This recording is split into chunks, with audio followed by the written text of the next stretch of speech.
Bueno, otra fuente de información fue después cuando se presentó la mía, que bueno, se presentó el 31 de julio de 2012, se ingresó en el INIRA, que es el Instituto de Impacto y Riesgo Ambiental del Gobierno del Estado, en su modalidad detallada, con el nombre de Construcción y Operación del Centro Comercial Dragon Mart Cancún y Obras Asociadas.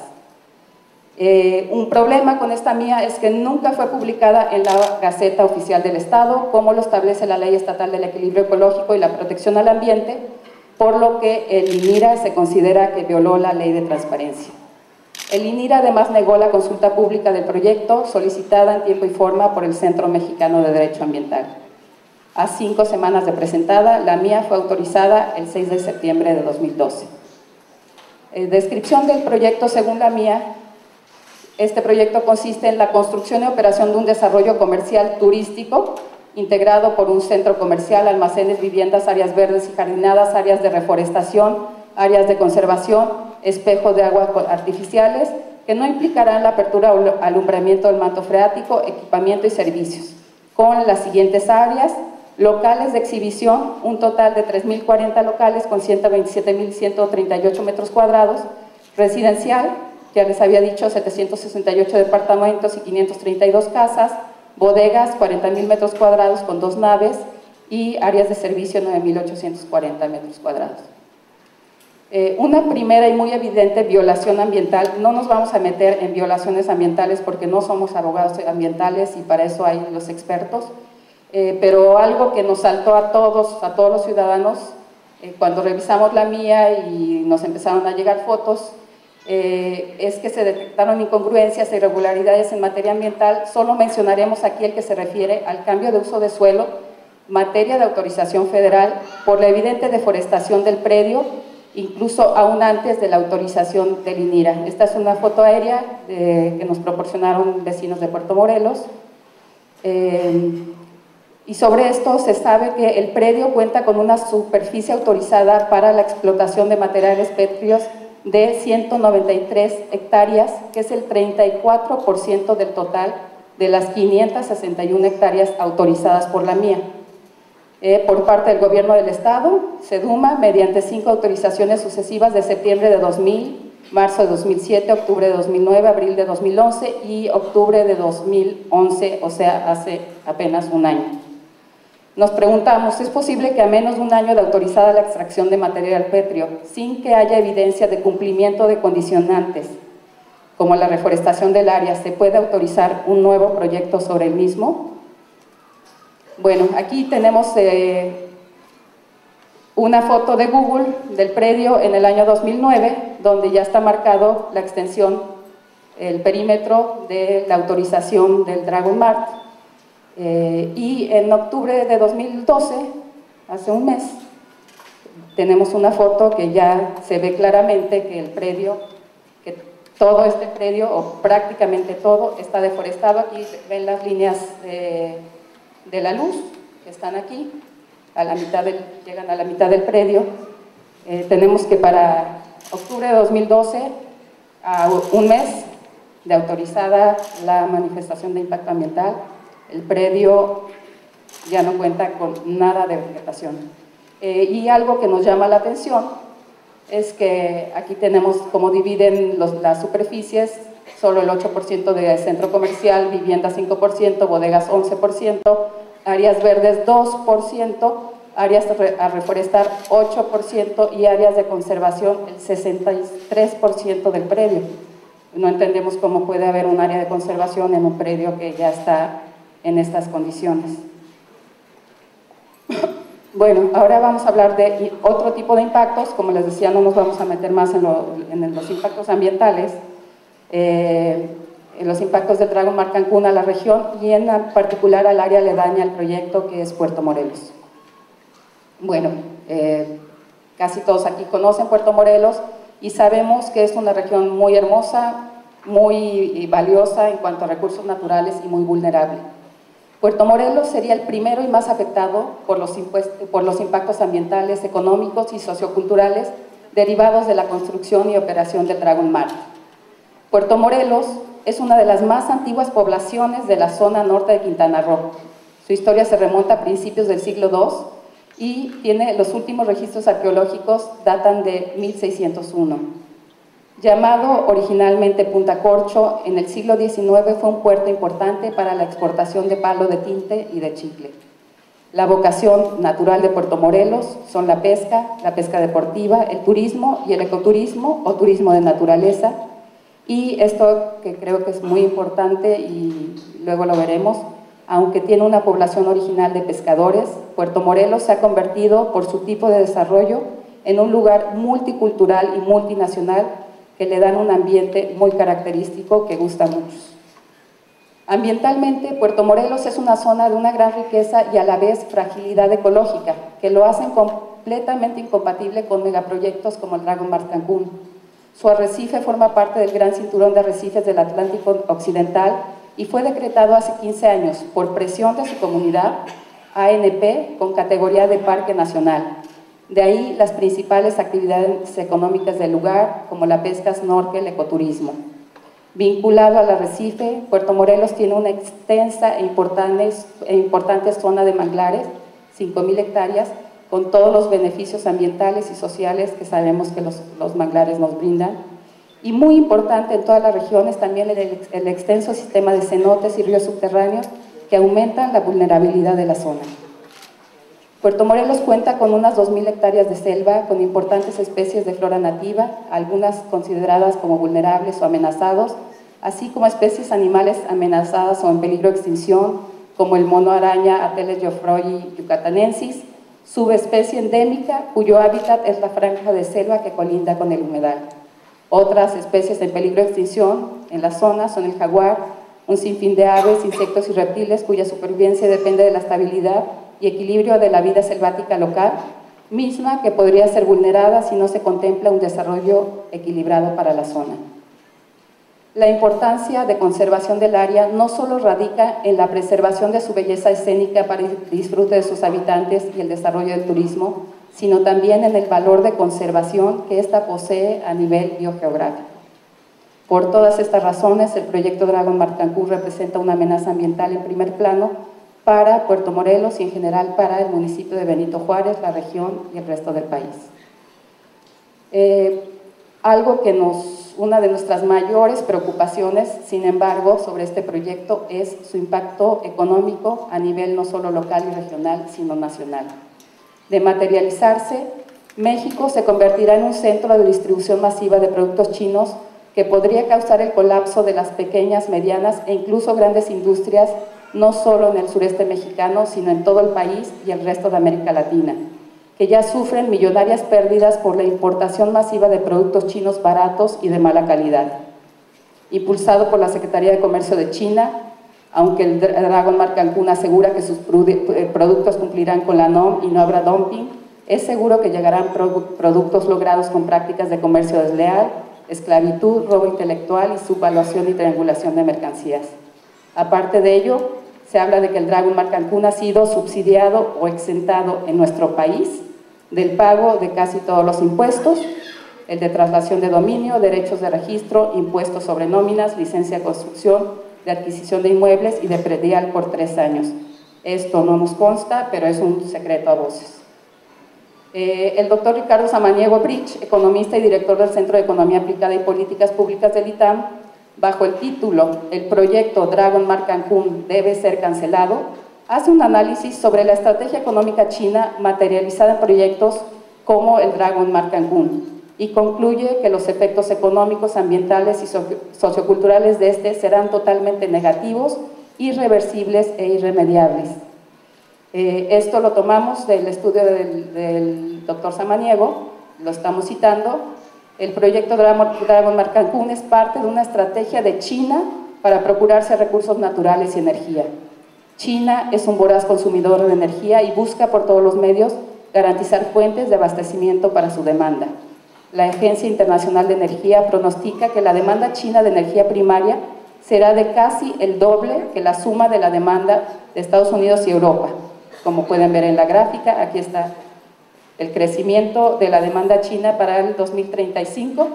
Estados Unidos está aquí, Europa e India. China está totalmente convencida de que es necesario utilizar todos los elementos a su alcance: la influencia de empresas y bancos, agencias de apoyo a las exportaciones y canales diplomáticos para garantizar su abasto. Falta de reciprocidad China respecto a la inversión extranjera directa de otros países.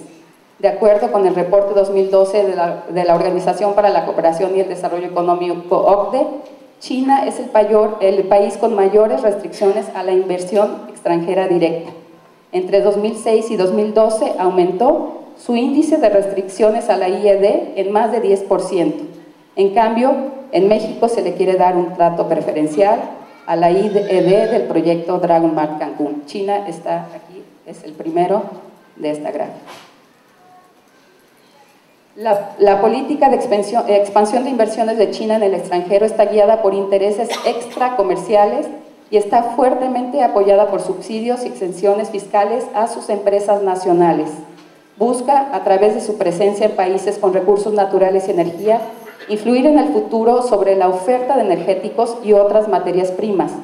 Por ello se han expandido en países como los Emiratos Árabes Unidos, que hoy alberga a 200,000 ciudadanos y 4,000 empresas chinas.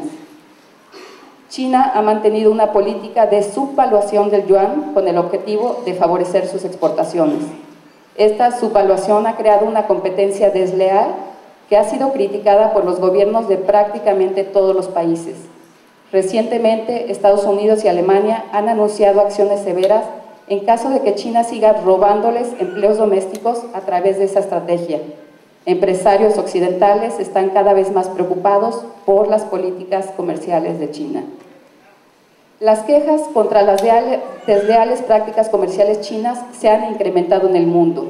Recientemente, los presidentes de 19 de las asociaciones industriales más grandes de Estados Unidos demandaron a su gobierno que actúe en contra de los esfuerzos sistemáticos de China por construir sus empresas nacionales a expensa de las empresas estadounidenses y de la propiedad intelectual del país. China es el mayor fabricante de productos libres de registro de propiedad intelectual, de piratería tecnológica y de diseño. El empleo local creado es de la más baja remuneración. Si se replica la experiencia de los otros centros comerciales Dragon Mart en Perú, Argentina, Dubái, Kazajstán y Birmania, los empleos peor remunerados del proyecto, como intendencia, empleados de locales, etc., serían para la mano de obra local, mientras que los extranjeros chinos tendrían las ocupaciones mejor remuneradas. Bueno, hasta ahí termina el análisis del doctor Samaniego. Algunos otros efectos considerados como secundarios podrían ser tanto o más graves que la construcción del Dragon Mart. El proyecto crea externalidades económicas negativas. La demanda adicional de vivienda creará problemas de falta de infraestructura, asentamientos irregulares, tráfico y contaminación por uso de combustibles fósiles. Para la operación de las actividades mercantiles, como el movimiento y traslado de mercancía, se habla de la eventual construcción de un puerto de altura, cuya consecuencia sería el cambio de vocación turística a comercial y posiblemente industrial de la zona. Deben considerarse asimismo las vías de comunicación terrestre, los volúmenes de mercancía y embalajes, de residuos sólidos, aguas residuales y de uso de agua potable. De realizarse la entrada de mercancía por vía marítima por Puerto Morelos, los costos económicos y sociales serían altos e irreversibles. Por ejemplo, actualmente la inversión en infraestructura hotelera en el corredor turístico Moon Palace, el CID, que es prácticamente todo Puerto Morelos, asciende a $1,300 millones con 11,800 empleos directos y 27,000 indirectos y con una derrama económica de $400 millones al año que podrían ser amenazados por un proyecto incompatible con la vocación turística. Otros impactos sociales del Dragon Mart Cancún, no menos importantes, la experiencia en otros países donde se han realizado proyectos similares ha significado una considerable inmigración de ciudadanos chinos. El proyecto Dragon Mart Cancún implica la importación masiva de nacionales chinos, se menciona de 2,000 a 3,500 más sus familias. Las facilidades para la inmigración de ciudadanos chinos no debe ser desigual respecto a la de nacionalidades de otros países. la Secretaría de Gobernación, a través de la Subsecretaría de Población y el Instituto Nacional de Migración, deberían emitir una opinión y controlar esta inmigración masiva. Particularmente preocupa, y a mí me preocupa mucho, una ola de xenofobia contra los ciudadanos chinos que traiga este proyecto, por la poca aceptación del mismo por los habitantes de la zona, fenómeno que ya se comienza a manifestar en medios como las redes sociales. Esto es muy preocupante. Bueno,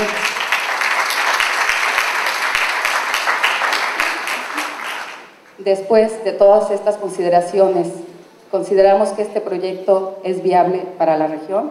Esta es la pregunta que dejamos sobre la mesa. Muchas gracias. Ahí está el dragón comiéndose los productos mexicanos.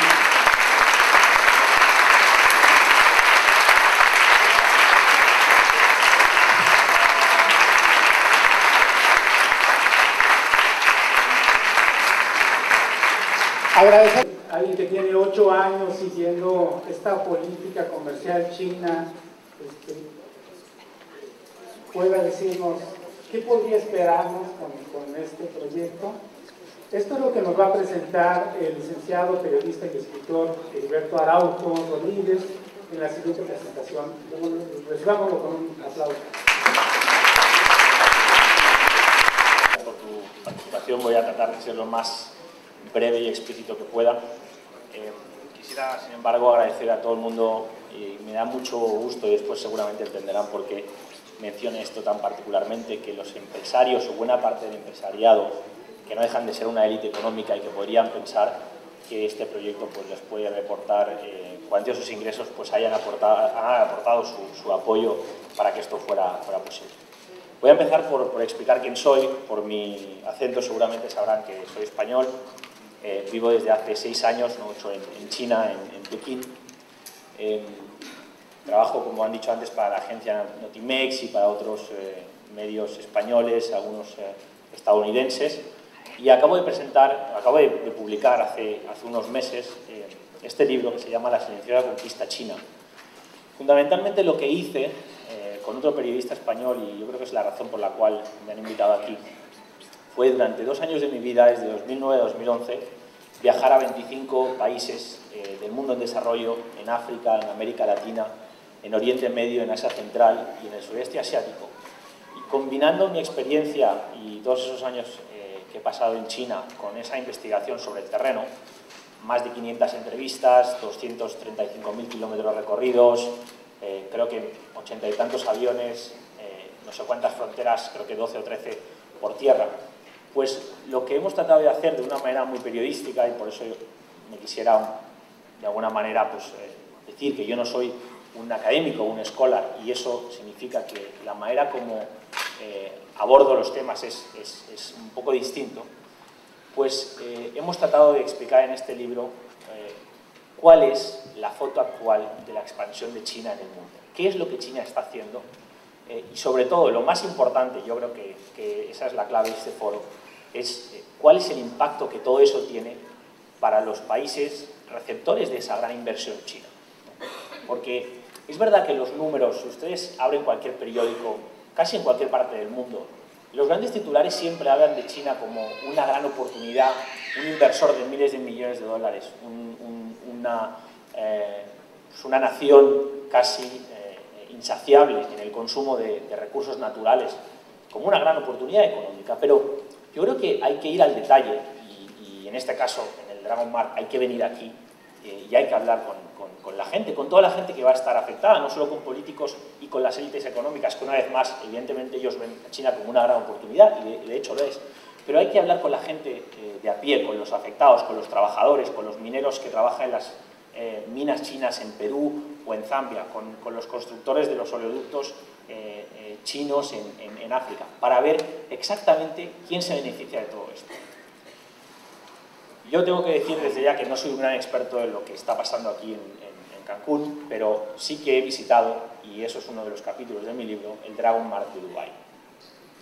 Antes de empezar a explicar algunas de las cosas, reflexiones que yo tengo al respecto, y un poco para dinamizar el foro, si les parece, para abundar un poco más en la investigación que he hecho y para que entiendan exactamente cuál es pues, la dimensión, vamos a pasar un vídeo muy corto, con imágenes, muy poco texto y con música, para que vean un poco cómo se ve, cómo es esa expansión de China en imágenes, en sonido, cómo queda todo eso reflejado en nuestras vidas, y después retomaré, y voy a ser muy breve, en 15 minutos prometo condensar todo lo que tengo que decir.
Esto creo que no sabéis, la Amazonía ecuatoriana.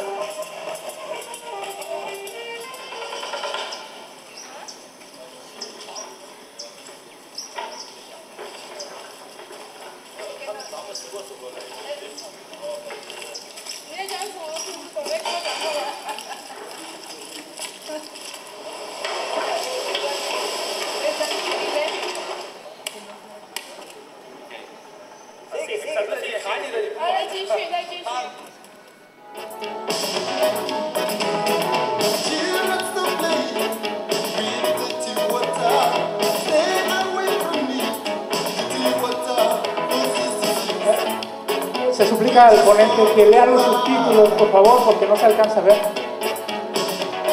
Estos son unas obras chinas en África. Hay otras en América Latina. No sé si alguna vez les han preguntado por qué China es el mayor constructor de infraestructuras del planeta fuera de China. ¿Y a quién beneficia eso, no? Sobre todo si se tiene en cuenta que los trabajadores son, por lo general, chinos. Estas son unas imágenes de la Siberia rusa, donde la demanda china, con una mezcla de corrupción y un control vertical de los sectores económicos, ha hecho que se esté llevando a cabo uno de los grandes desastres medioambientales en esa región, que es una de las más ricas en bosques. Timber business activity in Russia. Es un activista. Russian forest is Chinese unlimited demand of timber. Es miembro del KGB. Impact to Indonesian forest and Siberian forest equally. People became unemployed. They usually get together in a group and go to the forest because they clearly know that Chinese wholesalers of timber are here in any village. They can just pay cash dollars for good valuable logs. Actually, about 10 to 12 trains of timber, each consisting of 60 cars, across the border from Estos son trenes que pasan del lado chino, del lado ruso al lado chino. Como pueden ver, son 60 trenes de 12 vagones cada uno, cada día, solo por una frontera. Pasan evidentemente sin ningún tipo de valor añadido. Lejos de ser una anécdota, lo que está pasando en Rusia está pasando en otros lugares del mundo, exactamente con los mismos patrones de comportamiento. En este caso, otra de las investigaciones que hicimos y que forma parte de un capítulo, evidentemente, es en Mozambique. Vimos exactamente los mismos tipos de comportamiento por parte de los actores chinos en este sector de la madera.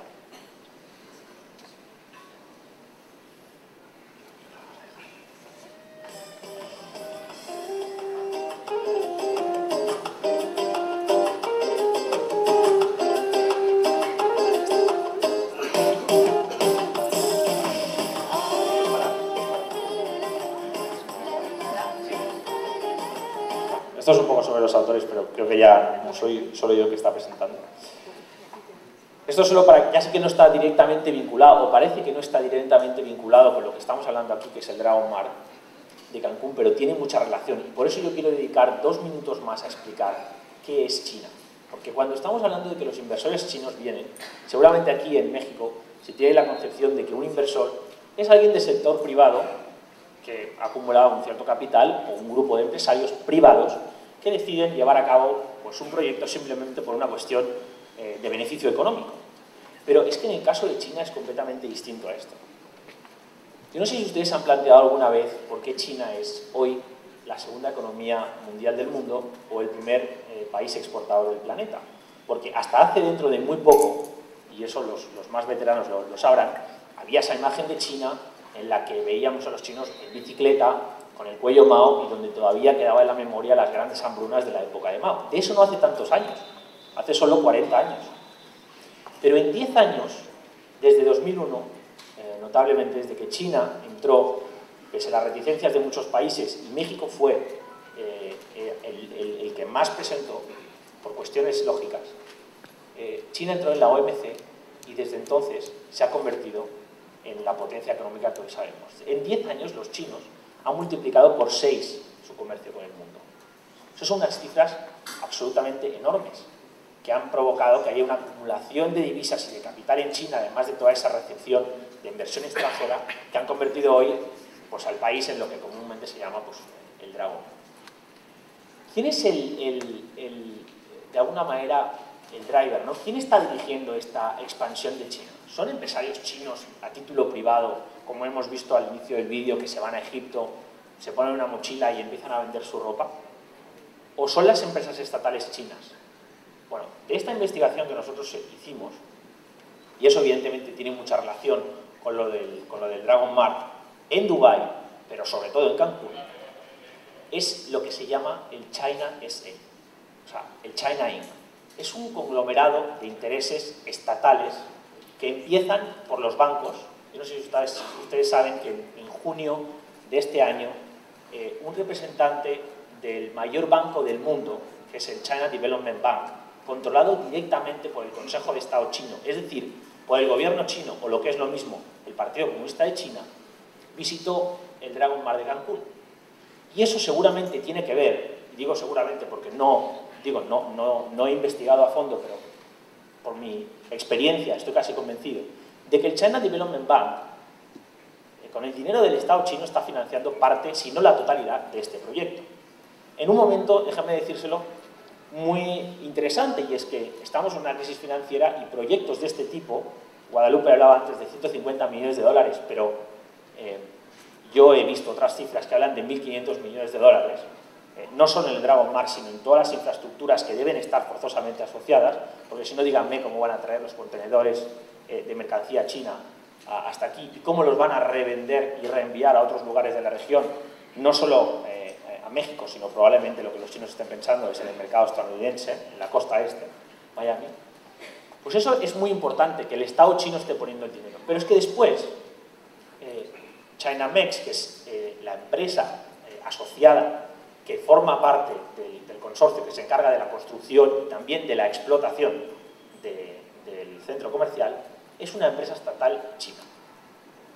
Y eso es fundamental para entender que al final del día el interlocutor directo en este concreto proyecto es el Estado chino. Es la segunda potencia económica mundial. Y las cuestiones que deberían mantenerse estrictamente en el sector económico, que es lo que suele pasar en el mundo desarrollado, hay una separación, a veces muy difusa, pero hay una separación entre lo que es política y economía. En el caso de China se mezcla constantemente. Y un problema en concreto con el Dragon Mar rápidamente puede convertirse en una cuestión bilateral de estados. Déjenme decirle que por mi experiencia en China, esto ya lo he visto y lo he visto en cuestiones directamente vinculadas a México y China. Durante mi experiencia, hace 2 años, con la crisis, lo que se llamó la crisis del cerdo, la gripe del cerdo, China fue el primer país y el que todavía no ha levantado el embargo o más bien la prohibición de entrada de carne de puerco mexicano a China. Todavía hoy, cuando países como Japón, que mantienen unos estrictos controles de calidad, han levantado esas prohibiciones, todavía hoy la carne de puerco mexicana, que es uno de los grandes sectores donde México podría hacer negocios en China, no está abierto. Pero es que otro de los casos que no tienen nada que ver con una cuestión de actualidad, como es el tema del tequila, sigue todavía poniendo un problema, y el tequila mexicano entra a cuentagotas en China por una decisión estrictamente política, porque así funcionan las cosas en China. Para acabar, porque hay otros ponentes y seguro que tienen muchísimas cosas interesantes que decir, una reflexión que yo quisiera lanzar. Cuando se pone el ejemplo de Dubái como una muestra de lo que podría ser el Dragon Mart, y habiendo visitado el centro de Dubái y habiendo entrevistado al gran artífice de esa infraestructura, que es el director general, el señor Abdallah Lota, yo le entrevisté hace 1 año y medio, y él me dijo una frase que está plasmada en el libro y que queda para el recuerdo y que no deja de ser reveladora que lo diga alguien que ha querido atraer inversión china. Él decía: los chinos, por su naturaleza, quieren controlar verticalmente todos los sectores, desde la producción o casi desde la extracción de los recursos naturales hasta la producción final y distribución, que es lo que estamos viendo ahora con el Dragon Mart, todo el sector económico y toda la cadena de valor añadido, que es ahí donde está la clave. Porque ¿dónde está el beneficio para México si al fin y al cabo van a ser 3.000 familias chinas las que vayan a vender o distribuir esos productos? Ya no entremos en de dónde vienen esos productos o cuánto valen o qué impacto tiene para los productores locales. Pero ¿quién se va a beneficiar de eso al final?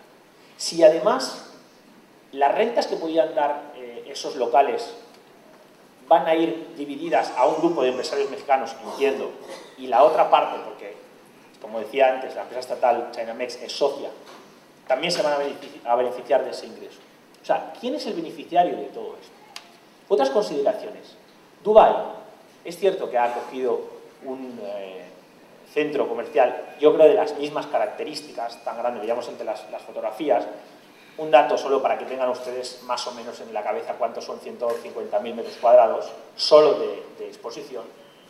Esos son 5 veces el Estadio Azteca, solo para lo que se expone en productos, más 40.000 para todo lo que son las bodegas.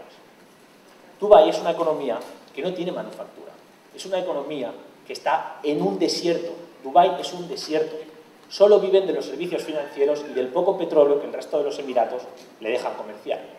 Para Dubái, evidentemente, esto es una oportunidad, porque no hay nada con lo que puedan competir los chinos allí. Dubái ha abierto las puertas porque es un país que necesita, para seguir creciendo, inmigración extranjera. Es uno de los grandes receptores de inmigración extranjera, no solo China, sino de Filipinas, de Indonesia, de Bangladesh, de India.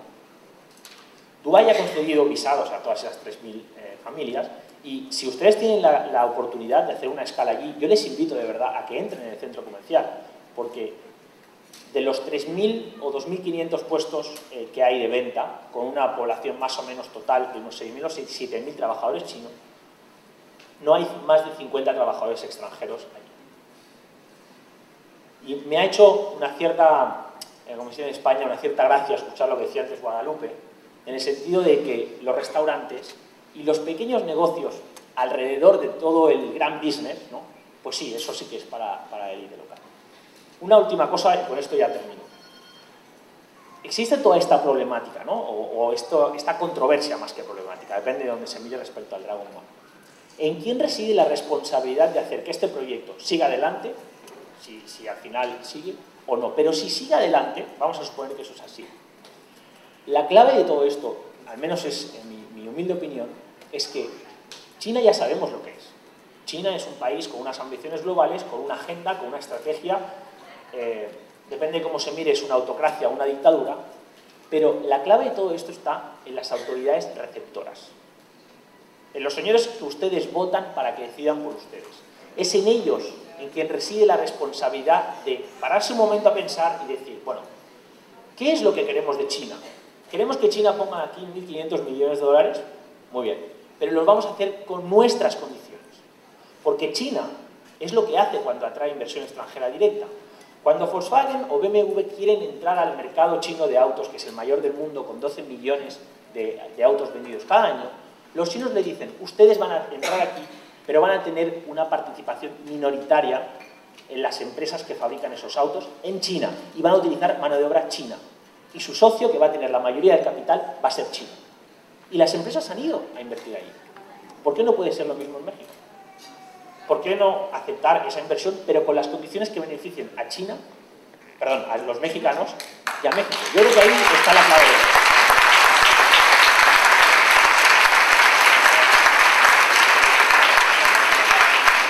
Y una última cuestión muy importante, porque no solo las responsabilidades de los políticos, la sociedad civil y la prensa, todos esos elementos que tenemos, que en inglés se conocen como los checks and balance, o sea, todos esos elementos de contrapeso, aunque sean imperfectos, la democracia sigue siendo el sistema más justo que hasta ahora conocemos, porque hay una serie de núcleos de poder, pues la prensa, la justicia, el poder económico, los políticos.